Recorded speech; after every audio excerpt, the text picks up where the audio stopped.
Welcome back to Vision Rocks. My name is David Edwards, and today we're going to make a Sazerac with Cognac and with Rye. But which of these is better? Let's find out.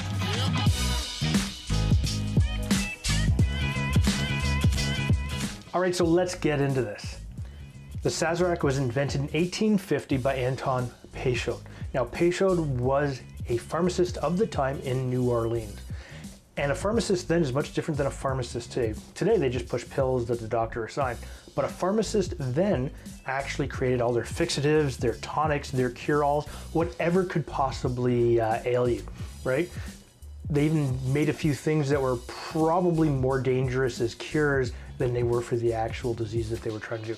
But one of the good things that did come out of that was Peychaud created his form of bitters, and it standardized it, and it's been used in cocktails for many, many years since then.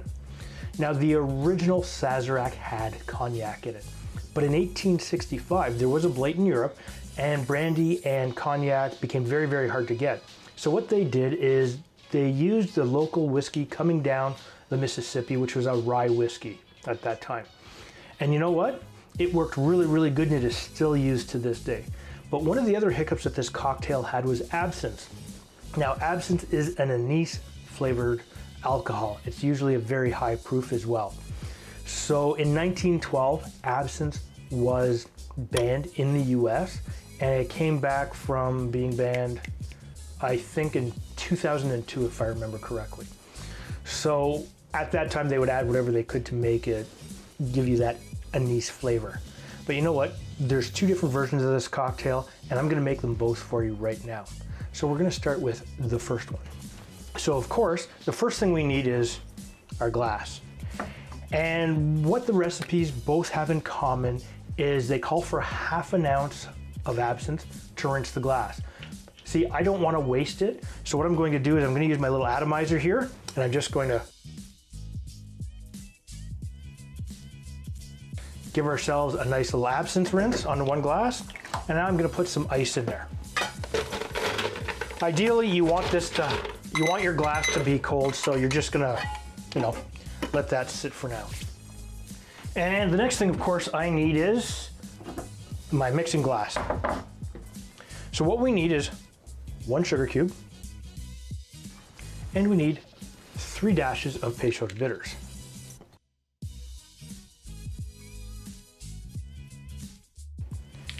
We also need my muddle, which is right here. And we're gonna break this down. Now, some of these will actually call for a little bit of water, and they'll use a little bit of water just to help them break this cube down, but you really don't need it. Because, as you can see, the bitters just broke that easily.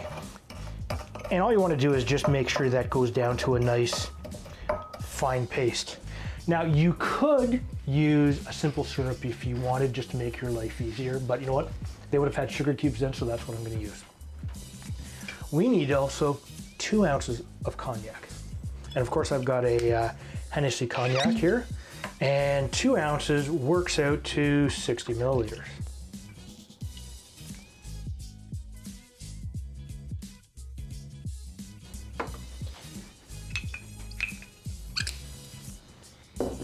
So what we're gonna do is we're going to actually stir this with ice for a good 30 seconds now.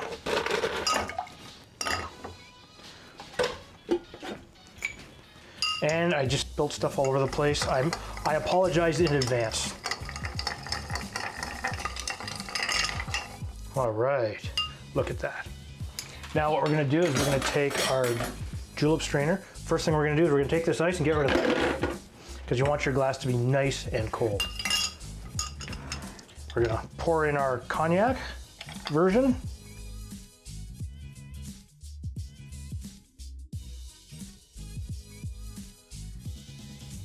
Looks nice, but we're going to garnish this with a lemon.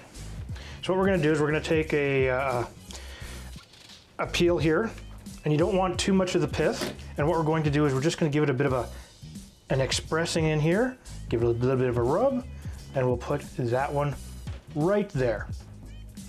So of course, the next one we need to do is we're going to do the standard version we have today. And again, we'll spray it with our absinthe. And I'm using a Hills Absinthe here. That's a 70% alcohol, just if you're wondering specifically which one I'm actually using. Okay, and I want to add some ice to this. There's not really much I can put in this little glass here, but that's okay. We'll put this off to the side as well. So we need a mixing glass, okay? And again, what we're going to do is 1 ice cube. And we're going to do another 3 dashes of Peychauds bitter. Now, some people use 4 or less depending on their interest, but I want to try them both out equally and see how it works out. Take that, give this a little bit of a compression again. Nice, simple, easy. And you don't want to, you just want to kind of, as you know, take it to a bit of a paste, okay? We need 2 ounces of rye. So what I've got here is a Rittenhouse straight rye whiskey. This is a 50% bottled in bond. And you need 2 ounces of this, or 30 milliliters, 60 milliliters.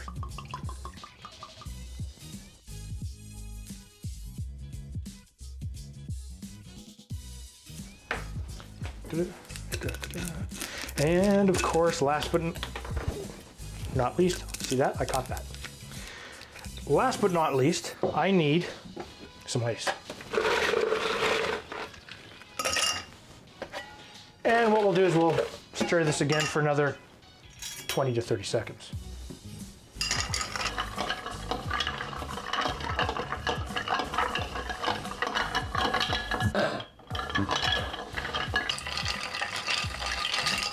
Aha, very nice, look at that. Get rid of the ice. Give this a bit of a pour.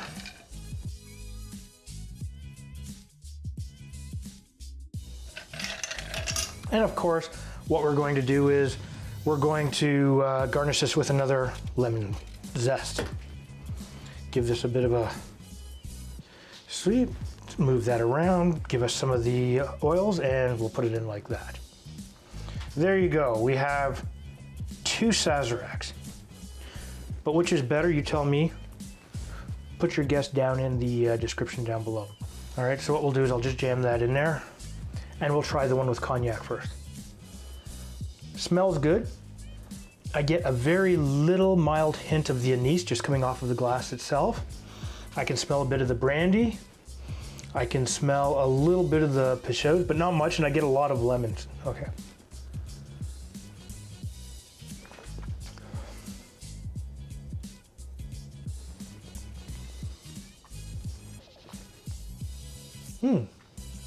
That's good. That's got some bite to it.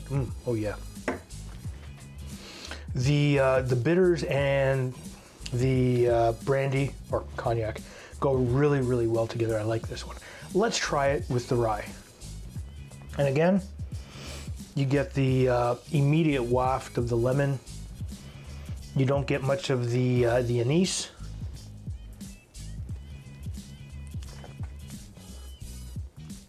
Well, that's a different flavor altogether. You get a little bit of the sweetness of the rye. Oh,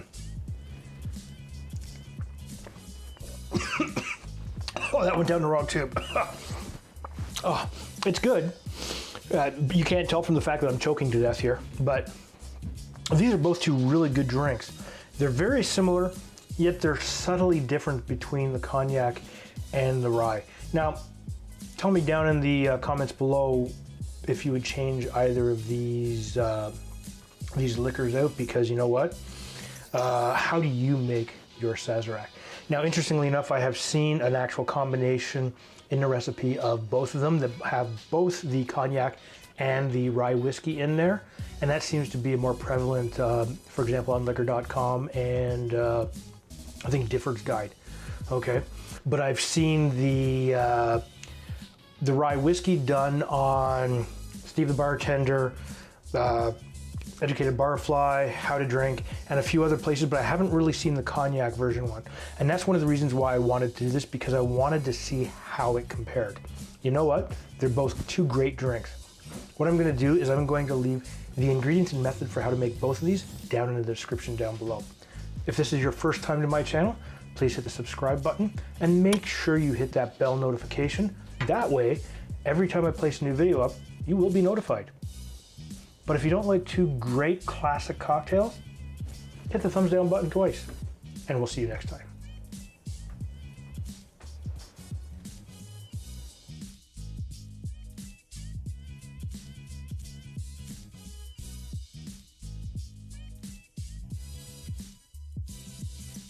Let's talk about the Sazerac.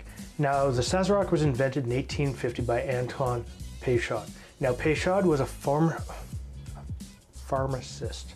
Now, the Sazerac was invented in 1850 by Antoine Peychaud. Now, Peychaud was a pharmacist ever since then, and it's used in the Sazerac and a whole bunch of other different cocktails. Now, the original